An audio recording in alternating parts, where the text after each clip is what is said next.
Bien, bienvenidos entonces a esta nueva clase cuyo objetivo es estudiar cuál es el rol que cumple lo que llamamos inside options en los procesos de negociación. Bien, ¿cuál es la motivación de esta clase? La motivación principal es la siguiente. Hasta ahora, en los modelos de negociación que nosotros hemos estudiado, y en particular el modelo que tiene un proceso de renegociación, que es este modelo de oferta y contraoferta, en todos esos modelos nosotros hemos encontrado la posibilidad que en equilibrio se den dos resultados posibles. Uno es la existencia de un acuerdo sin retraso o demora, y la otra posibilidad es que exista un desacuerdo. En el caso del modelo dos periodos le llamamos acuerdo permanente, porque es, perdón, desacuerdo permanente, porque es un desacuerdo que se produce en el primer periodo y también en el segundo periodo. Bien. Pero sin embargo, hasta ahora hemos sido incapaces de proponer o mostrar un modelo que prediga, ¿no es cierto?, que en el equilibrio podemos observar la posibilidad de un acuerdo alcanzado con retraso. Y eso es complicado porque si nosotros lo contrastamos con la evidencia empírica y con las negociaciones que ocurren en el mundo real, nos damos cuenta que en los procesos negociadores reales existen retrasos para alcanzar una negociación. Las negociaciones a veces toman distintas etapas, distintos periodos, a veces semanas, meses, años, incluso décadas, ¿no es cierto?, para resolver conflictos y por lo tanto el acuerdo se alcanza una vez de varios intentos de negociación. Entonces, hasta ahora nuestros modelos han sido incapaces de mostrar aquello. Entonces, un modo de obtener un modelo que genere esa predicción, es decir, que genere la posibilidad de un acuerdo con demora, es incorporar esto que llamamos inside options. Bien. Ahora, ¿qué son las inside options? La inside option es básicamente el beneficio, puede ser incluso un beneficio positivo o negativo, que una parte experimenta mientras la negociación se mantiene abierta y sin un acuerdo o desacuerdo definitivo, ¿ya? Es decir, mientras la negociación esté funcionando, o sea, mientras las partes estén tratando de llegar a un acuerdo y todavía no se llega a un acuerdo definitivo o no se llega a un desacuerdo definitivo, si las partes obtienen algún beneficio en ese intertanto, eso se llama inside option y obviamente es para separarlo de lo que llamamos las outside option, que sería lo que yo recibo una vez que yo sé que el proceso negociador está cerrado y ha fracasado. ¿Ya? Acá no, acá todavía estamos negociando y probablemente pueda haber algún desacuerdo, pero ese desacuerdo es solo temporal y no sabemos todavía si ese desacuerdo va a ser definitivo o que finalmente se va a llegar a un acuerdo. ¿Ya? Entonces eso es lo que se llama un inside option. Veamos un ejemplo más aplicado. Supongamos que el señor A es dueño de una propiedad, de una casa, y el señor B está interesado en comprar esa casa, ¿ya? Entonces negocian un precio de venta acerca de esta casa. Pero la negociación supongamos que toma 3 meses, ¿no? Porque comprar y vender una casa no es una cosa que se hace en un día. Entonces, durante 3 meses, estos dos señores, el señor A y B, están intentando llegar a cerrar un acuerdo. Y entonces la pregunta es, ¿cuál sería el inside option, por ejemplo, del dueño de la casa? ¿Ya? Bueno, supongamos que el dueño de la casa no está utilizando la casa, pero la está arrendando. Por lo tanto, mientras no se llegue a un acuerdo de vender esa casa, el señor A igual la está arrendando y está recibiendo un alquiler mensual. Por lo tanto, ese alquiler mensual que está recibiendo, ¿no es cierto? Ese monto de dinero sería la inside option para el jugador A. Bien, entonces ese es un ejemplo práctico de lo que sería un inside option.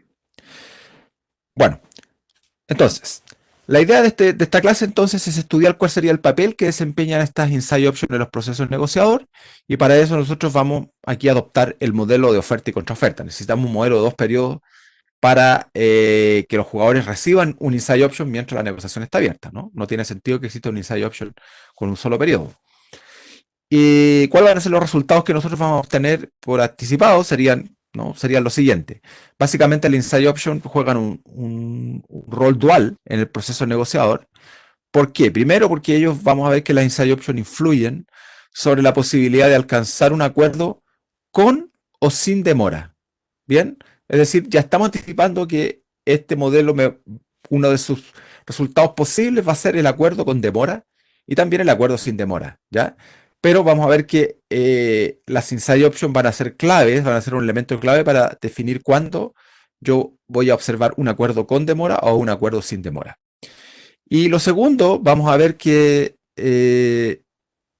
ellos constituyen, ¿no? Las inside options constituyen una fuente de poder negociador, pero solamente eso va a ser verdad cuando nosotros observemos un acuerdo sin demora. ¿Ya? Si el acuerdo es alcanzado en el primer periodo y la negociación nunca se mueve al segundo periodo, bueno, ese acuerdo que se alcance va a estar, las fracciones, digamos, de la torta van a estar determinadas por las inside options. Al contrario, si la negociación se mueve a un segundo periodo y el acuerdo se cierra en el segundo periodo, vamos a ver ahí que las inside options no juegan ningún rol y no afectan las fracciones de torta de equilibrio. Bien, entonces esa dualidad es la que vamos a estudiar en esta clase. Veamos el modelo. Bueno, el modelo es el modelo de oferta y contraoferta estándar. Tenemos dos jugadores. A es el oferente, ¿no es cierto? A sería el oferente y B sería el contraoferente. Pero aquí viene un cambio, ¿ah? Un cambio importante en nuestro modelito. Es que ahora ellos van a negociar, pero no van a negociar la repartición de una torta, sino van a negociar la repartición de una corriente de dos periodos de tortas, ¿ya? Bueno, ahí hay una falta ortográfica, debería ser surpluses, ¿ya? Pero bueno, entonces es una corriente, ¿no es cierto? Una corriente de dos periodos de excedentes positivos, ¿ya? Y esa corriente está representada por este par ordenado pi, pi. A ver, ¿cómo lo vamos a entender esto? ¿Ya? Creo que la forma más gráfica de entenderlo es de este modo. Es como que yo estoy negociando para dos periodos, ¿ya? Y yo sé que en el primer periodo hay un helado, ¿ah? Hay un helado, más que una torta, hay un helado en la mesa. Y nosotros hoy día tenemos un helado en la mesa y tenemos otro helado en el refrigerador guardado, ¿ya? Entonces tenemos dos helados. Entonces nosotros vamos a intentar llegar a un acuerdo hoy día de cómo repartirnos esos dos helados, ¿ya? Ahora fíjense que por simplicidad hemos asumido que el tamaño de esos dos helados es el mismo.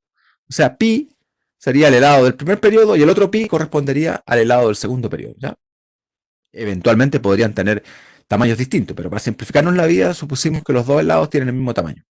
Entonces los jugadores van a intentar llegar a un acuerdo acerca de de cómo repartirse esos dos helados. El helado que hoy día lo tengo en la mesa, ¿ya? Y el helado que mañana en el segundo periodo yo voy a sacar del refrigerador y también puedo repartir. ¿Bien? Ahora, ¿por qué hablamos de helado y no de torta? ¿Ya? Porque en realidad lo que queremos aquí también estudiar es el rol que juegan los plazos fatales en los procesos de negociación, un deadline. ¿Ya? ¿Qué pasa si hay un deadline? Y yo, por ejemplo, durante el primer periodo tengo que repartirme este helado. Pero fíjense que vamos a suponer que si las partes son incapaces de llegar a un acuerdo y repartirse ese helado en el primer periodo, ¿qué va a pasar con el helado? Como todo helado, va a quedar en la mesa y por lo tanto se va a derretir, ¿ya? Se va a perder, ¿ya? Nadie lo va a poder capturar. Y vamos a movernos a un segundo periodo eventualmente, donde del refrigerador vamos a sacar el segundo helado y lo vamos a poner en la mesa y vamos a intentar llegar a acuerdo. Y si no llegamos a acuerdo, nuevamente se va a derretir, ¿bien? Pero es por eso que es una corriente de excedentes o una corriente de helados, ¿ya? Entonces, la idea es que los jugadores entonces adoptan un proceso negociador que potencialmente podría tomar dos periodos. ¿Por qué? Porque podría ser que el juego termine en el primer periodo, ya como lo es en un juego de oferta y contraoferta. Entonces, en el primer periodo, A, que es el oferente, ¿no es cierto?, hace una oferta, pero fíjense que es una oferta acerca de cómo dividirse la corriente de excedentes o la corriente de helados, ¿ya? Entonces, ¿cómo leo yo este par ordenado x1 pi menos x1? ¿Ya? Lo vamos a ver con más detalle hoy día, pero, o sea, en la siguiente slide, pero básicamente x1 sería la fracción de los dos helados que se llevaría el jugador A. Es decir, A se llevaría en el primer periodo x1 del primer helado y en el segundo periodo se llevaría x1 del segundo helado. Y su contrincante B se llevaría pi menos x1 del helado en el primer periodo y pi menos x1 del helado del segundo periodo, ¿ya? Así que se están repartiendo una corriente, digamos, de fracciones. Ahora, Por lo tanto, eso es lo que decimos aquí, ¿no? Si existe un acuerdo, entonces X1 es la fracción que va para A, pero fíjense, en cada periodo, ¿ya? En cada periodo. Y pi menos X1 sería la fracción que se lleva a B, ¿no es cierto? En cada periodo. ¿Bien? Entonces, B, ante la oferta que le hace A, vamos a incorporar que ahora tiene tres alternativas, ¿ya? En el juego clásico de oferta y contraofertas, B tenía solo dos posibilidades, aceptar o rechazar.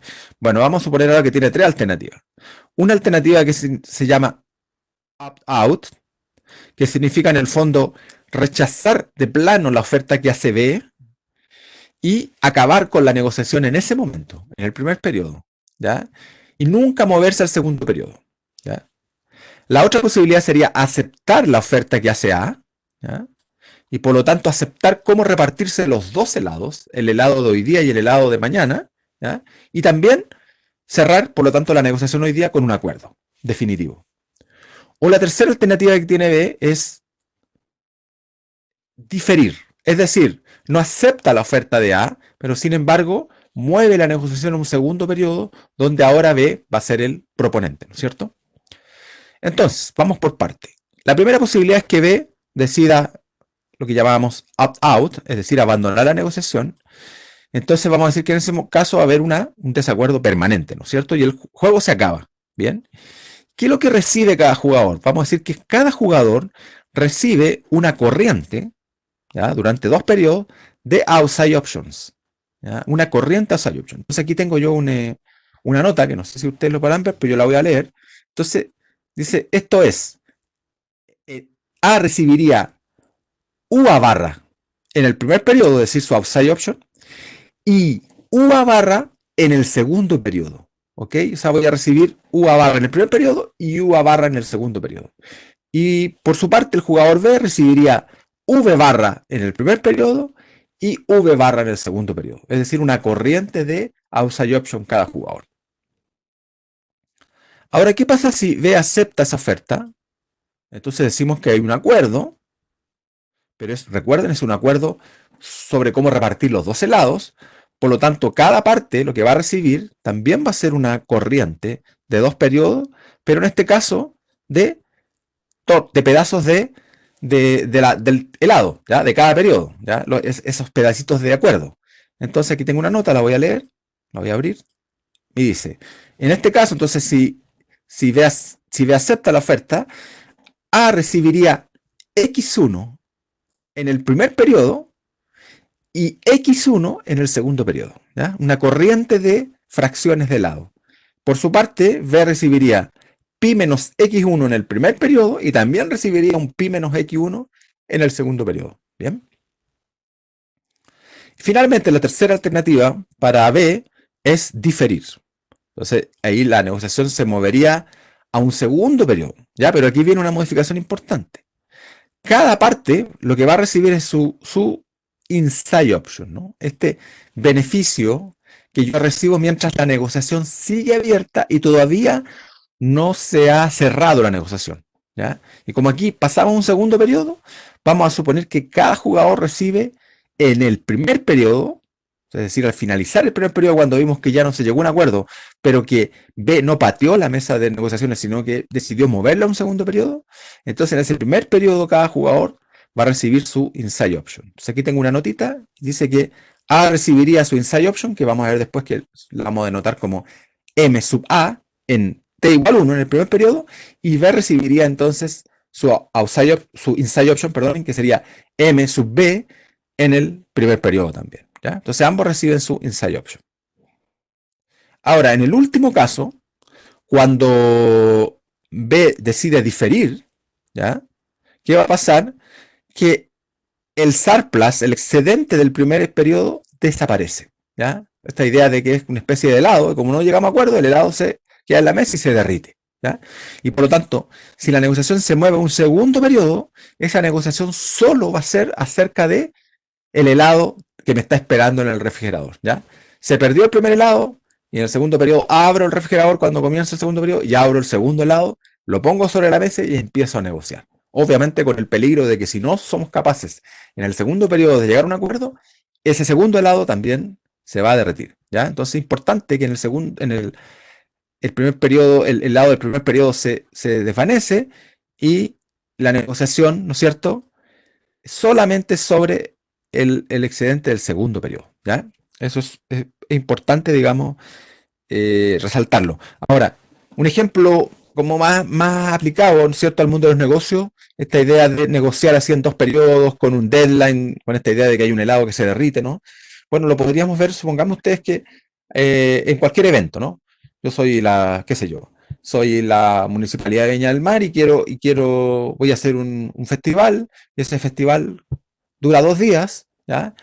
Y entonces yo voy a negociar los derechos de televisión con una cadena de televisión y vamos a suponer que negocio sobre muy encima, ¿ya? Y por lo tanto, si no soy capaz de llegar a negociar, digamos, los derechos de televisión del primer día, se van a perder esos derechos de televisión y simplemente el festival va a ocurrir el primer día y no se va a poder televisar, ¿ya? Entonces, que se pierdan los derechos en ese primer día sería equivalente a que se derritiera el helado, ¿ya? O, por ejemplo, ¿qué pasa que si, por ejemplo, la Asociación de Fútbol trata de negociar con algún canal de cable, ¿no es cierto?, los derechos de televisión, qué sé yo, de los próximos 3 años, ¿ya? Y entonces, si la negociación durante el primer año fracasa, los derechos de televisión del campeonato de fútbol se perderían, ¿ya? O negociar, qué sé yo, los derechos de televisión de los Juegos Olímpicos, cualquier evento que yo estoy negociando y que si no logro llegar a un acuerdo en ese periodo, esos derechos de televisión se pierden, ¿ya? Ese excedente económico en el fondo nadie lo aprovecha. Ese sería como un ejemplo más aplicado. O si a usted se les ocurre cualquier negociación donde hay un deadline y que si el deadline se cumple, no, esos derechos se pierden o esos recursos económicos no es posible llegar a un acuerdo. Bien, bueno, ese era el primer periodo, ¿no es cierto? ¿Qué ocurre en el segundo periodo? Entonces, si es que al final B ha decidido diferir la negociación, ahora B opera como un contraoferente y B hace una contrapropuesta, y esa contrapropuesta, insisto, es solo sobre el excedente del segundo periodo, ¿ya? Entonces, ¿cómo leo ese par ordenado x2 pi menos x2? De la siguiente forma. Si es que hay un acuerdo, es decir, si A, ¿no?, llegar a aceptar ese acuerdo, entonces x2, voy a marcarlo acá, siempre es la fracción que va al jugador A del helado, digamos, del segundo periodo, y pi menos x2 sería la fracción de ese helado del segundo periodo que va a manos de B, ¿ya? Esa es la notación que utilizamos en este modelo. Entonces, A tiene estas dos alternativas, ¿no es cierto?, que le llamamos opt-out, que básicamente en este contexto sería equivalente a rechazar, a abandonar, o aceptar, ¿ya? Si A decide abandonar, ¿no es cierto?, entonces ahora sí que ya la negociación se acaba y la negociación termina con un fracaso. Entonces, ¿qué es lo que reciben las partes? En el segundo periodo, las partes lo que recibirían sería una upside option, pero solamente la upside option del segundo periodo, ¿ya? ¿Por qué? Porque en el primer periodo, ¿qué recibieron los jugadores? Lo que recibieron fue su inside option, ¿ya? Recuerden que estamos suponiendo la posibilidad que la negociación se ha movido un segundo periodo, ¿ya? Ahora, si A decide aceptar, ocurre lo que les decía antes, ¿ya? Habría un acuerdo entonces, pero ese acuerdo, ojo, sería un acuerdo con demora, con retraso, y cada jugador recibiría entonces su respectiva fracción, pero solo, insisto, del excedente del segundo periodo, ¿ya? ¿Por qué? Porque el excedente del primer periodo se desvaneció, se derritió, y los jugadores en realidad lo que recibieron fue su inside option en el primer periodo, ¿bien? Entonces, como son dos periodos, es muy importante definir qué va a pasar con el factor de descuento del grado de impaciencia de los jugadores, porque recuerden, en algún momento los jugadores van a tener que comparar beneficios recibidos en el primer periodo con beneficios recibidos en el segundo periodo, y la única forma de comparar dinero en el tiempo es descontando, ¿no?, trayendo a valor presente los beneficios que yo obtengo en el futuro. Entonces necesito modelizarlo y eso se hace a través de un factor de descuento. Pero como queremos poner el énfasis en la inside option, vamos a simplificar ese lado del juego y vamos a suponer que los dos jugadores tienen el mismo factor de descuento, ¿ya? Entonces ya no va a haber un delta A, un delta B, sino va a haber solamente un delta genérico, ¿ya? El delta va a ser, el delta de los dos jugadores va a ser el mismo. La outside option, ¿no es cierto? General sería del jugador I, sería lo que ya conocemos, este U y barra, ¿ya? Pero nosotros lo vamos a normalizar y lo vamos a, para simplificar el análisis, lo vamos a igualar a cero, ¿ya? Pero podría no ser el caso, ¿ya? Esto es solamente para simplificar el análisis aquí en esta presentación, ¿ya? De hecho, después vamos a ver la representación del juego, suponiendo que las outside options son positivas, son generales, y cuando es cero, que es el caso que vamos a estudiar hoy día. Y las inside option, este elemento nuevo que hemos incorporado del jugador I, lo vamos a denotar por la letra M, M sub I, ¿no? Entonces va a haber un M sub A y un M sub B, y eso va a ser no negativo, ¿bien? Entonces aquí tenemos la representación del juego. Voy a bajar un poquito el S ahí. Fíjense que dice representación. Acá, voy a disminuirlo. Ahí. Con, con outside option general, ¿ya? Suponiendo que la outside option no es cero, sino es mayor o igual a cero. Para que ustedes vean como el mapa completo, ¿ya? Porque en una prueba, en un ejercicio, puede la outside option ser mayor o igual a cero. Entonces, esto es como lo más general para que lo tengan en su mente, ¿ya? Y básicamente tenemos un juego de oferta y contraoferta. En el primer periodo A es el oferente, decide X1, ¿no es cierto? B tiene la posibilidad, como les decía, de abandonar o aceptar. Fíjense que cuando B abandona, se acaba la negociación y cada jugador recibe una outside option, ¿no es cierto? Pero es una corriente de outside option. Yo recibo, por ejemplo, el jugador A recibe U a barra en el primer periodo y U a barra en el segundo periodo. Pero como yo tengo que sumar ambas cosas, porque ahora fíjense que voy en el vector de pagos, tengo que colocar todo lo que recibo en los dos periodos, ¿ya? Y resulta que voy a recibir U a barra en el primer periodo y U a barra en el segundo periodo. Pero yo no puedo llegar y sumar los dos U a barra, porque uno es manzana y otro es pera. Entonces lo que tengo que aplicar es un factor de descuento. Y por eso aquí aparece uno más delta. En el fondo lo que yo hice fue factorizar por U a barra. Pero lo que yo recibo es U a barra en el primer periodo más delta por U a barra en el segundo periodo. ¿Ya? Porque el U a barra del segundo periodo la tengo que traer a valor presente para sumarlo con el U a barra del primer periodo. ¿Ya? Y por eso tengo esa expresión ahí, ¿no? Eso viene de sacar el valor presente de la suma de estas outside options. Lo mismo ocurre si B llegara a aceptar, ¿no es cierto? Fíjense que las partes lo que reciben es una corriente de fracciones de estos helados, ¿no? Entonces, por ejemplo, el jugador A va a recibir X1 en el primer periodo y X1 en el segundo periodo. Pero nuevamente, el segundo periodo, el X1 del segundo periodo lo tengo que multiplicar por delta, ¿ya? Para traerlo a valor presente, entonces al final si yo factorizo por X1 me va a quedar esa expresión que está ahí. ¿Ok? Ahora, si B decide diferir, la negociación se mueve un segundo periodo. En el segundo periodo B hace una contraoferta que es X2, que es cómo repartirse eh, el excedente del segundo periodo, porque el del primer periodo ya se desvaneció. Pero fíjense, independiente de la decisión que va a tomar A en el segundo periodo respecto de abandonar o aceptar esta contraoferta que le hace B, fíjense que independientemente de lo que ocurra, cada jugador va a recibir su inside option, porque el momento que B decide diferir, ya reciben su inside option. Y eso está claro aquí, ¿ven? A, por ejemplo, va a recibir siempre su inside option, ¿no? Independientemente de lo que ocurra en el segundo periodo. Y B también va a recibir su inside option, independientemente de la decisión que toma B. Ahora, si que toma B y A, digamos, ¿no? Ahora, si A, por ejemplo, ante la contraoferta que le hace B, decidiera abandonar, obviamente el juego termina con un desacuerdo y entonces A recibiría su upside option, ¿no? Ahí. Y B también. Pero, como estoy sumando un inside option MA que fue recibida en el primer periodo con una outside option que fue recibida en el segundo periodo, nuevamente, manzanas con pera no es posible, entonces tengo que el U a barra lo tengo que multiplicar por delta. ¿Ya? Lo tengo que multiplicar por delta. Eso es lo que estoy haciendo ahí. Lo mismo V barra lo tengo que multiplicar por delta. ¿Bien?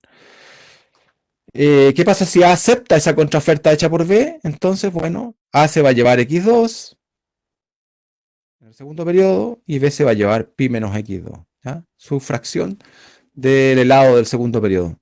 Pero, nuevamente, como la inside option está en pesos de hoy día, para sumarlo con pesos de mañana le tengo que aplicar un factor de descuento a los pesos de mañana y por eso el segundo término siempre está multiplicado por delta. ¿Bien? Es decir, ¿qué es lo que está pasando acá? Que este arbolito de decisión está dibujado de tal modo que los pagos, los vectores de pagos, ¿no? Los vectores de beneficios están expresados en valor presente. ¿Ya? ¿Por qué? Porque son corrientes de flujos que yo recibo, algo en el primero y algo en el segundo. Y la única forma de sumar plata de hoy día con plata de mañana es extrayendo la valor presente, ¿ya? En la plata de mañana. Y por eso que aparece el delta por todos los vectores, ¿ya? Si ustedes lo comparan esta clase con la clase del modelo de oferta contra oferta que estudiamos antes, no aparece el delta en el dibujo. No aparece el delta en el árbol de decisión. ¿Y por qué? Porque en ese caso solo había plata que se recibía o en el primer periodo o en el segundo periodo. Pero yo nunca tenía la necesidad de sumar plata de hoy día con la plata de mañana en el árbol, ¿ya? Por eso esto es distinto acá. Entonces hay que ponerle énfasis, ¿no? A esto que está pasando acá. Bien. Pero esa es la representación más general, ¿ya? Como en este modelo que vamos a resolver hoy día, supusimos de que la upside option de los jugadores era 0, o sea, UA barra 0 y V barra 0, esto se me va a simplificar. Si yo reemplazo acá UA barra 0 y V barra 0, ¿con qué me quedo? Con este otro gráfico que es mucho más sencillo, ¿no? En particular aquí tengo un vector de ceros, ¿no? Y acá, ¿no? Aquí tengo un vector de ceros, porque las outside options se hacen 0. Y acá solo me aparecen las inside options, porque si le sumo las outside options son 0. ¿Bien? Así que como más limpio, ¿no? El análisis. Pero es una normalización solamente. Bueno, entonces resolvemos este juego. Tenemos que resolverlo. Y para eso tenemos que aplicar inducción hacia atrás, porque obviamente vamos a tratar de encontrar el equilibrio perfecto en sus juegos. Y comenzamos acá. Comenzamos en el segundo periodo, acá en el último subjuego. A tiene que decidir o aceptar o opt-out, abandonar, ¿no? ¿Y qué va a hacer A? ¿Ya? Importante, ¿qué va a hacer A aquí? Va a comparar lo que recibe en el segundo periodo. ¿Ya? Lo que recibe solo en el segundo periodo. Porque yo estoy parado en el segundo periodo. El primer periodo ya pasó. ¿Ya? Este es un ejercicio mental que hago, ¿no? La inducción hacia atrás. Por lo tanto, MA, que aparece aquí, justo está con amarillo, y MB, ¿qué pasó con eso? Eso ya se recibió cuando terminó el primer periodo.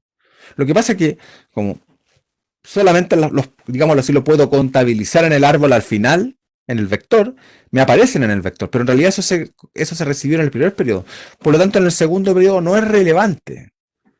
No son relevantes los inside options. ¿Ya? O sea, yo solo considero aquellos beneficios que son relevantes para tomar una decisión, ya en el periodo respectivo. ¿Ya? Entonces, yo lo que voy a volver al otro árbol para que quede más claro. ¿Ya? Acá donde las outside options no son 0. Aquí, por ejemplo, si ya tuviera que tomar una decisión, ¿qué tendría que comparar? No compara sus inside options. Lo único que compara son sus outside options. El outside option, es decir, UA barra con X2, ¿no? Si acepta, recibe X2 y si abandona, recibe UA barra. ¿Por qué tampoco considero los delta? Porque eso ya está en plata corriente, ¿no? Si yo estoy parado en el segundo periodo, yo no tengo que aplicar factores de descuento. ¿Ya? Si estoy parado en el segundo periodo, ese es mi presente. El futuro es mi presente, ¿ya? Cuando hago este ejercicio. Ahora, si a usted les parece errada esta explicación, igual tampoco no influye. Si ustedes compararan MA más delta UA con MA más delta X2, igual se les va a cancelar MA a ambos lados y el delta también se les va a cancelar. Así que al final del día, ¿qué hay que comparar? X2 con UA barra solamente, ¿ya? Lo que pasa es que acá el UA barra son 0, así que al final, por ejemplo, el jugador A lo que va a comparar es X2 con 0, ¿ya? Por eso explica aquí por qué decimos que A, ¿no?, acepta si X2, lo que recibiría en caso de acuerdo, de aceptar, supera su outside option, pero como la outside option la supusimos 0, ahí ese 0 de ahí viene, digamos, ¿ya? Y rechaza de otro modo, ¿no es cierto? Con lo cual podemos inferir que eso de este otro modo, ¿no?, nunca va a ocurrir en realidad, ¿no? Nunca ocurre porque el X2 no puede ser negativo, dada la restricción de factibilidad. Bueno, pero por convención pusimos esa otra alternativa, pero que en este caso nunca va a ser posible, porque yo nunca puedo ofrecer un X2 negativo. Bueno, B lo que hace es tiene que contraofertar, ¿no? Un X2, estamos parados acá, aquí estamos parados, B tiene que decidir, ¿no? Un X2. La función de objetivo de B, ¿cuál es? La función de objetivo de B es contraofertar algo que maximice su utilidad en caso de acuerdo. ¿Cuál es su utilidad en caso de acuerdo en el segundo periodo? Es simplemente X2. ¿Ya? MA no hay que considerarlo, insisto, porque eso ya se recibió el periodo anterior. Y multiplicar X2 por delta tampoco tiene sentido, porque lo estoy recibiendo en el segundo periodo, y en el segundo periodo para B, B.2, el segundo periodo es su presente. Por lo tanto, él cuando toma decisión no tiene sentido de aplicar factor de descuento. Por eso acá, fíjense, ¿no? Ese era, perdón, era para B. B, ¿no es cierto? La función objetivo es esta, perdón. Pi menos X2, ¿ya? Entonces, pero el argumento es el mismo, ¿no? B se fija solo en pi menos X2, ¿ya? No se fija en esto que estoy marcando con amarillo, en su inside option, porque eso ya lo recibió, ni tampoco multiplica por delta el pi menos X2, porque, insisto, para B, ese es su presente, el segundo periodo. Por lo tanto, aquí cuando B tiene que hacer la contraoferta, su función objetivo es esta, pi menos X2, ¿no? Insisto, por eso que en esa función objetivo no aparece MB, ni tampoco estoy multiplicando por delta pi menos X2, por las razones que di. ¿Ya? MB ya se recibió en el primer periodo y no tiene sentido multiplicar por delta porque B está parado en el segundo periodo tomando una decisión. Y el segundo periodo para B en ese momento es su presente. ¿Ya? Ahora, esa contraoferta debe satisfacer todas las restricciones que hemos conversado durante el curso, una restricción de factibilidad, una restricción de participación, o sea, la utilidad que reciba B, que sería pi menos X2, ¿no? Que es la misma función objetivo, debe ser mayor o igual que lo que recibiría en caso de que A rechace. Y lo que recibiría B sería su outside option, y como su outside option es 0, por eso aparece un 0 ahí. Bien.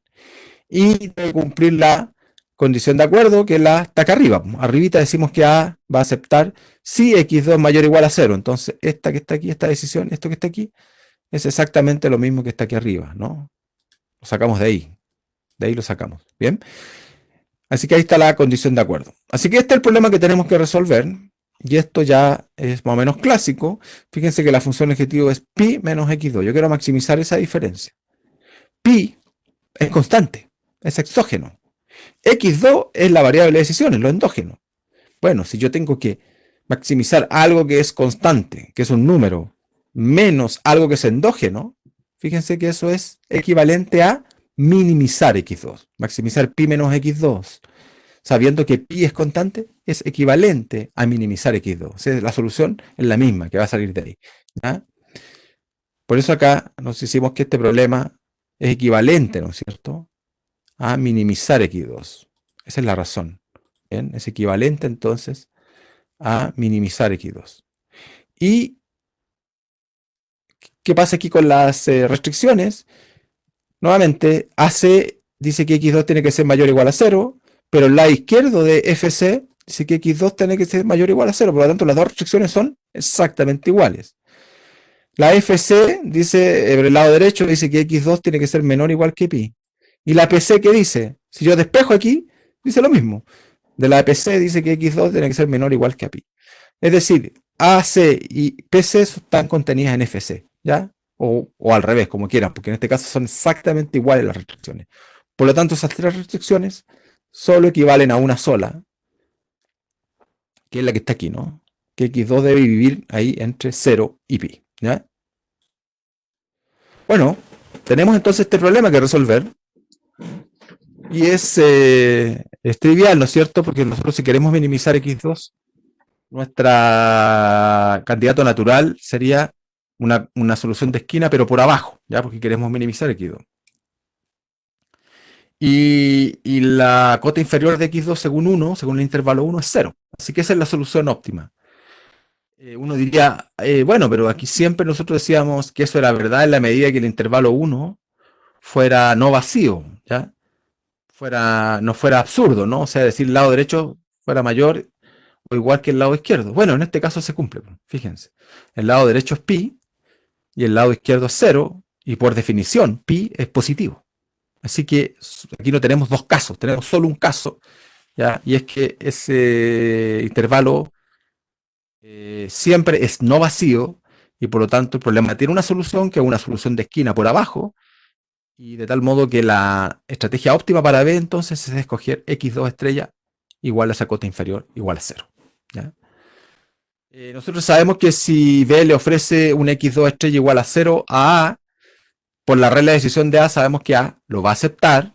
O sea, pues si esta contraoferta entonces sería aceptada por A. Fíjense que digo sería aceptada porque estoy resolviendo un segundo periodo que puede que se juegue, puede que no. ¿Ya? Por eso uso el condicional. Pero si el juego se mueve al segundo periodo, sabemos que A va a aceptar esa contraoferta. Y por lo tanto, fíjense, habría siempre un acuerdo potencial en el segundo periodo. Es decir, lo que hemos aprendido aquí es que no sabemos hasta ahora si el juego se va a mover o no un segundo periodo, si va a haber una negociación en el segundo periodo. Bueno, pero lo que sí sabemos es que si se mueve, si se da esa eventualidad, sabemos de seguro que en el segundo periodo se daría un acuerdo. ¿Bien? Eso es lo que los jugadores saben aplicando inducción hacia atrás.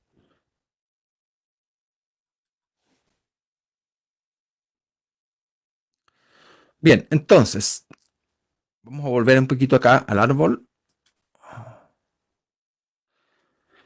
Vamos entonces a intentar resolver acá la oferta, ¿no? El juego del primer periodo, donde A es el oferente y B es el receptor de esa oferta. Entonces B está aquí, estamos parados acá, aplicando inducción hacia atrás. B puede abandonar, opt-out, aceptar la oferta que le hace A o diferir y mover a un segundo periodo. Por lo tanto, cuando B decide cuál de las tres alternativas tomar, tiene que evaluar los pagos que recibiría en las tres alternativas. ¿Ya? ¿Cuál sería el pago que recibiría B en la primera alternativa? Si decide opt-out, sería 0, ¿no? Aquí está, en este intervalo que ya está marcado en amarillo. ¿Cuánto recibiría B si B decide aceptar la oferta que A le hace? Sería esta corriente de fracciones, ¿no? Del helado. Es recibir pi menos x1 en ambos periodos, pero como traigo a valor presente, me queda esa expresión que está ahí. ¿Y cuánto recibiría B si decidiera diferir? Bueno, si B decide diferir, B aplica inducción hacia atrás y ya sabe que en el segundo periodo siempre habría un acuerdo. ¿Ya? Y por lo tanto, si yo difiero, B ¿cuánto va a recibir? Bueno, va a recibir lo que está al final del segundo vector. Es decir, va a recibir en el primer periodo su inside option, va a recibir MB, y en el segundo periodo va a recibir la fracción pi menos x2. Pero, como tenemos que echar a valor presente todo eso, me queda mb más delta por pi menos x2. Así que B tiene que comparar esos tres pagos, ¿no? 0, pi menos x1 por 1 más delta y mb más delta por pi menos x2. Eso es lo que está expresado acá. ¿Ya? En T1, entonces, ahora sí que B tiene que comparar los pagos que provienen, fíjense, de los dos periodos. ¿Ya? Porque B está decidiendo ahora acerca de una corriente de flujos de caja en el primero y en el segundo periodo. Entonces, ahora sí es relevante comparar lo que recibo hoy y también lo que recibo mañana. ¿Ya? Entonces, las tres alternativas son opt-out, aceptar o diferir. Lo que acabo de explicar en el árbol, ¿no es cierto? Si yo decido abandonar, B, ¿qué es lo que recibe? Recibe su upside option en los dos periodos. En valor presente sería V multiplicado por 1 más delta. Como supusimos que V era igual a 0, esto se hace 0. ¿Ya? Pero eso es específico a este modelo. Pero lo general es esto, es 1 más delta por V. Si yo decido aceptar, ¿qué es lo que voy a recibir? Voy a recibir pi menos x1, pero en ambos periodos, por eso lo tengo que multiplicar por 1 más delta. Y si decido diferir, voy a recibir primero mi inside option en el primer periodo y luego voy a recibir el valor presente de la fracción del helado del segundo periodo, que es pi menos x2. Ok, pero no cualquier x2. Ya, como yo aplico inducción hacia atrás, voy a utilizar el x2 de equilibrio, el x2 estrella. Y yo sé cuánto es, yo sé que ese x2 estrella es 0. Por lo tanto, Al final mi pago asociado a diferir, ¿no? El valor presente asociado a diferir sería mb más delta por pi, después de reemplazar x2 estrella por 0. ¿Ya?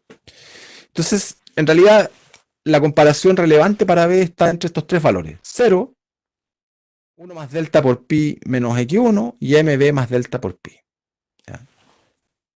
Pero, gracias a la normalización que hicimos, gracias a que supusimos que v barra era igual a 0, ¿no es cierto? Y v barra también, fíjense que podemos inmediatamente darnos cuenta que hay una de estas tres estrategias que B nunca va a decidir, nunca las va a seguir. ¿Ya? ¿Y por qué? Porque B es racional. B siempre prefiere más a menos. Y en particular, fíjense, ¿cómo yo comparo la estrategia 3 con la estrategia 1? Fíjense, la estrategia B es estrictamente domina la estrategia 1. ¿Por qué? Porque si yo decido diferir, recibo algo estrictamente mayor a 0. MB es mayor o igual a 0, delta es positivo y pi es positivo. Por lo tanto, eso de ahí es estrictamente mayor a 0. Y la estrategia 1, out, bueno, es 0. Así que obviamente el beneficio proveniente de la estrategia 3 es estrictamente mayor que la estrategia 1. Por lo tanto, si yo soy racional, B nunca va a decidir 1. Así que podemos descartar esa estrategia. Así que al final la decisión de B va a ser solo entre la 2 y la 3, entre aceptar y diferir. Eso es lo que dice aquí, ¿no? Opt-out es una estrategia estrictamente dominada por diferir. Y por lo tanto, la comparación relevante desde el punto de vista de jugador B es entre el punto 2, o sea, aceptar y diferir. ¿Bien?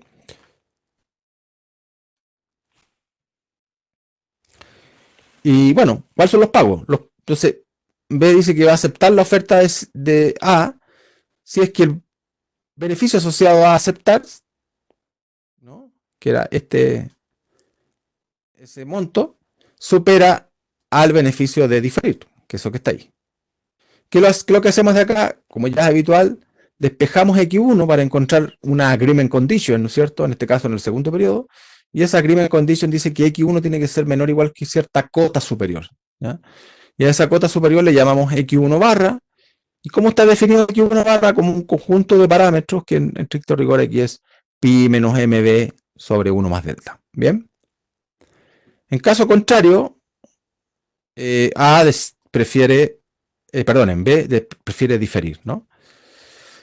Ya, entonces hemos resuelto, volviendo acá al árbol, ya hemos resuelto el subjuego que partía del nodo B.1. Ahora tenemos que resolver todo el juego completo, es decir, el juego que comienza en el punto A1. ¿Qué pasa con A? Ahí lo que tiene que decir es un X1. Y si suponemos que A lo que quiere es alcanzar un acuerdo, ¿no es cierto?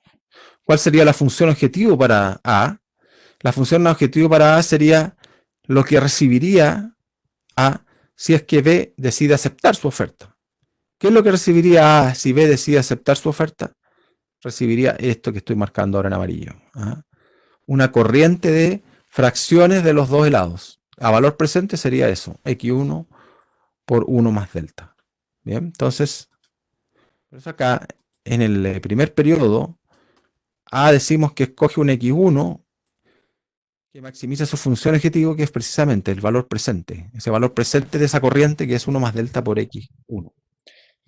Y x1, que es su variable de decisión, debe satisfacer las condiciones que nosotros ya conocemos, la restricción de factibilidad, tiene que estar entre 0 y pi.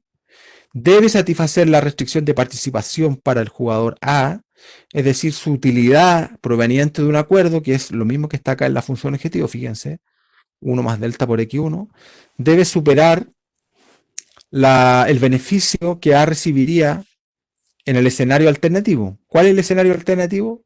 Que B decida diferir. ¿Ya? Porque ya descartamos que B va a abandonar, a hacer opt-out, ¿no? Por lo que acabamos de demostrar hace poquito. Entonces, ¿cuánto recibiría A en ese escenario, en el caso de diferir? Bueno, A también es inteligente, aplica inducción hacia atrás, ya sabe que en el segundo periodo está garantizado un acuerdo, ¿ya? Y por lo tanto, lo que A recibiría por diferir sería su inside option en el primer periodo y X2, pero X2 estrella en el segundo periodo, y como eso está en plata de mañana, lo tengo que traer a valor presente, y por eso lo multiplico por delta. Bien. En el fondo es el pago que aparece en el árbol, si ustedes lo pueden corroborar. Y finalmente este X1, la oferta que hace A, ¿no es cierto?, debe satisfacer, por supuesto, nuestra condición de acuerdo del primer periodo, que es la que acabamos de derivar aquí arribita, donde dice que X1 tiene que ser menor o igual que X1 barra para que B acepte la oferta de A. Y eso es lo que he copiado aquí, simplemente, ¿no? Así que ese es el problema que debe resolver A, ¿ya? De maximizar su función objetivo sujeto a estas tres restricciones. ¿Qué podemos hacer aquí? Podemos reemplazar x2 estrellas, sabemos que es 0, ¿no? Entonces nos va a simplificar un poquito este análisis. Y de aquí ya ustedes pueden hacer lo mismo que hemos hecho siempre. Es decir, primero se dan cuenta que la función objetivo, ¿no es cierto?, es creciente en x1. Ya si yo tomo la derivada de la función objetivo con respecto a x1, me va a quedar 1 más delta. Y 1 más delta es estrictamente mayor a 0, por lo tanto, el candidato aquí natural va a ser una solución de esquina por arriba. Segundo, pueden ustedes darse cuenta que x1 barra, que es la cota superior que impone a C, es más pequeña que pi, eso lo pueden ver en sus casas con detalle. Por lo tanto, AC en el fondo es una condición suficiente para el lado derecho de FC. Lo mismo de PC, una vez que despejen, que reemplacen x2 estrella igual a 0, de PC se pueden dar cuenta que PC lo que está haciendo es imponer una cota inferior, ¿no es cierto?, sobre X1, que sería MA sobre 1 más delta, y eso es estrictamente mayor a 0, por lo tanto PC lo que hace es imponer una cota inferior sobre X1, y esa cota inferior es más fuerte que la cota inferior que impone el lado izquierdo de FC, que es 0. Final de la historia, AC y PC son condiciones suficientes para FC, y por lo tanto podemos prescindir, ¿no es cierto? Podemos prescindir de la restricción FC. ¿Bien? Y eso es lo que está aquí. Entonces, después de sustituir x2 estrella 0, y dado que x1 barra es menor a pi, pruébenlo ustedes en la casa, va a ver que MA es mayor o igual a 0, entonces es programa equivalente a lo siguiente, ¿ah? Maximizar esa expresión, sujeto a que x1 tiene que vivir en este intervalo, el intervalo 2, ¿ya?, con una cota inferior y una cota superior. Entonces, como les decía, la función objetivo es estrictamente creciente en x1, la derivada de la función objetivo con respecto a x1 es positiva. Este problema entonces tiene una solución de esquina por arriba, pero en la medida que este intervalo no sea vacío, ¿ya? O sea, en la medida que 2 no sea vacío. Y 2 no va a ser vacío si es que el lado derecho del intervalo, es decir, si x1 barra, es mayor o igual que el lado izquierdo, es decir, MA sobre 1 más delta. Lo hemos repetido esto, ¿no es cierto? Y eso va a ser verdad si ya después de una manipulación simple algebraica, ¿no es cierto?, va a ser igual a esta expresión que estoy marcando en amarilla, ¿ya?, la expresión 3. Es decir, si la condición 3 se cumple, el intervalo 2 es no vacío, el problema tiene una solución, y esa solución es una solución de esquina por arriba, y por lo tanto el proceso de negociación terminaría en el primer periodo y tendríamos un acuerdo sin demora. Y nunca se jugaría el segundo periodo, ¿ya? Pero solo si la condición 3 se cumple. Si la condición 3 no se verifica, el intervalo 2 sería vacío, el problema por lo tanto en el primer periodo no tiene solución, ¿ya? Y lo que va a pasar es que A le va a ofrecer algo a B, y B lo que va a terminar haciendo es diferir, y entonces nos vamos a mover al segundo periodo, y como ya probamos que en el segundo periodo hay un acuerdo garantizado, entonces por fin vamos a tener un acuerdo con demora, ¿ya? O sea, este modelo sí parece que nos va a rendir un acuerdo con demora, que era la motivación inicial de esta clase, ¿ya? Construir un modelo que predijera acuerdos que se alcanzan con retraso, ¿bien? Bueno, entonces, como esa condición, la condición 3, no está garantizada, porque fíjense que depende de los valores de los parámetros, y nosotros lo único que hemos supuesto hasta ahora es que MA y MB son mayores o igual a 0 y que pi es mayor a 0. Pero no hemos dicho nada a priori acerca de esos parámetros, así que perfectamente se puede dar la condición 3 o el converso de 3, ¿no? Y por eso entonces la estrategia óptima para A, en este primer periodo, la podemos describir de este modo. O sea, X1 estrella va a depender de lo que ocurra con esta condición. Si la condición 3 se da, entonces A va a escoger realmente la solución de esquina, x1 barra.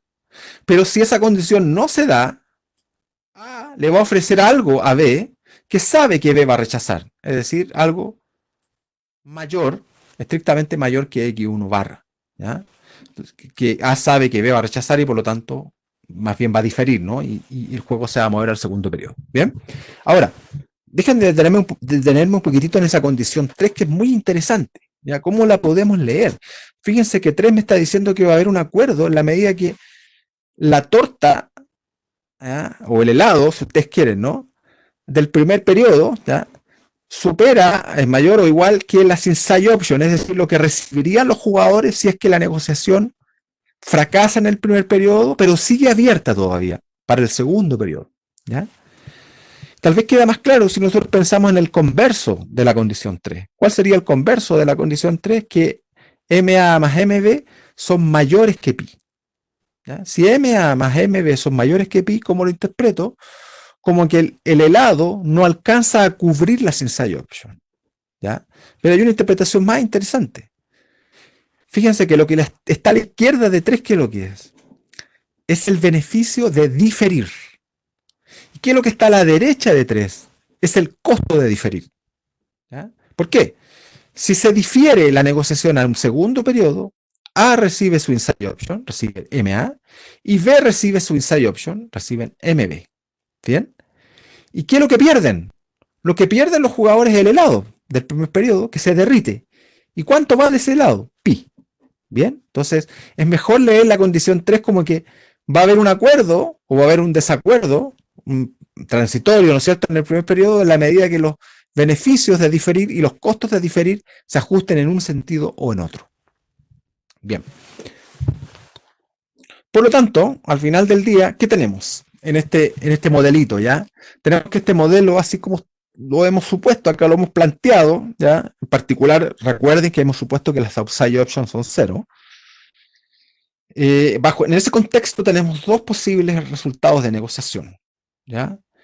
Un acuerdo tipo 1 y un acuerdo tipo 2. El acuerdo tipo 1 va a surgir cuando esta condición que acabamos de expresar, la condición 3, se cumple. Si la condición 3 se cumple, va a haber un acuerdo y ese acuerdo se va a alcanzar en el primer periodo. Ahí se va a cerrar la negociación y por eso decimos que es un acuerdo sin retraso. Bien. ¿Qué es lo que van a recibir cada uno de los jugadores? Bueno, A va a recibir x1 barra y B va a recibir pi menos x1 barra. Pero no se confundan. ¿Cómo leo ese x1 barra de A? Es que A va a recibir en cada periodo x1 barra. ¿Ya? Es decir, en el primer periodo A va a recibir una fracción x1 barra del helado del primer periodo. Y en el segundo periodo A va a recibir una fracción x1 barra del helado del segundo periodo. Lo mismo con B. B va a recibir en el primer periodo pi menos x1 barra del helado del primer periodo. Y en el segundo periodo B va a recibir una fracción pi menos x1 barra del helado del segundo periodo. Es decir, una corriente de flujos. ¿Qué pasa en el acuerdo tipo 2? Se va a dar si es que esta condición 3 no se cumple. ¿Ya? Es decir, si las inside options son más grandes que el helado del primer periodo. ¿Ya? En ese caso, la negociación va a fracasar en el primer periodo, pero no totalmente. Se va a mover a un segundo periodo y en el segundo periodo sí va a haber un acuerdo. Entonces ahora sí vamos a tener un acuerdo con demora. ¿Ya? O si ustedes quieren vamos a tener un desacuerdo pero solamente que va a ser transitorio. Va a durar un periodo, pero en el segundo periodo las partes sí se van a llegar a poner de acuerdo. ¿Ya? Y por lo tanto, el acuerdo va a estar representado por x2 estrella pi menos x2 estrella y significa que en el segundo periodo, ojo, en el segundo periodo, A va a recibir 0 y B va a recibir pi. ¿Ya? Eso en el segundo periodo. Porque ¿cuánto van a recibir los jugadores en el primer periodo bajo el acuerdo tipo 2? Van a recibir sus inside options. O sea, esto habría que agregarle MA para el jugador A y MB para el jugador B. ¿Bien? Así que la motivación que teníamos al comienzo, ¿no es cierto?, de esta clase, que era construir un modelo que explicara acuerdos con demora, Bueno, lo estamos logrando, ¿ya? Porque aquí vemos que hemos encontrado una condición bajo la cual podría haber un acuerdo con delay, ¿ya? Con demora. Y eso explicaría, por ejemplo, imagínense una negociación colectiva donde a veces el sindicato con la administración de una compañía se demoran en tomar una decisión y de hecho en la ley está consagrada, por ejemplo, la huelga legal. Si no hay acuerdo, hay una huelga. Y la huelga, ¿qué es lo que es? Es un desacuerdo transitorio. A veces las partes, la huelga puede durar 2, 3 días, una semana, 10 días. Después de ese periodo, las partes se vuelven a sentar y llegan a un acuerdo. Ese es un ejemplo de un acuerdo con demora. ¿Ya? Entonces, este modelo estaría demostrándonos que bajo qué condiciones, ¿no es cierto? Entonces uno podría observar en un proceso de negociación colectiva ese escenario con un desacuerdo solo transitorio y con un acuerdo entonces que se alcanza con cierto retraso, ¿ya? Ese es un ejemplo. O piensen, por ejemplo, lo que ocurre en un conflicto, ¿no? Conflicto armado, por ejemplo, el caso colombiano, donde más de 50 años el gobierno intentó llegar a un acuerdo con la guerrilla. Bueno, se demoraron 50 años, pero después hubo un acuerdo, ¿no? O sea, el acuerdo fue con mucha demora, ¿bien? Entonces, eso es la realidad, existe. Entonces, eso nos estaba faltando, ¿no? Un modelo que explicara por qué se puede dar un acuerdo con tanta demora en la vida real. Bien, vamos a quedar acá con esta grabación y en la otra voy a explicar las fuentes de poder negociador.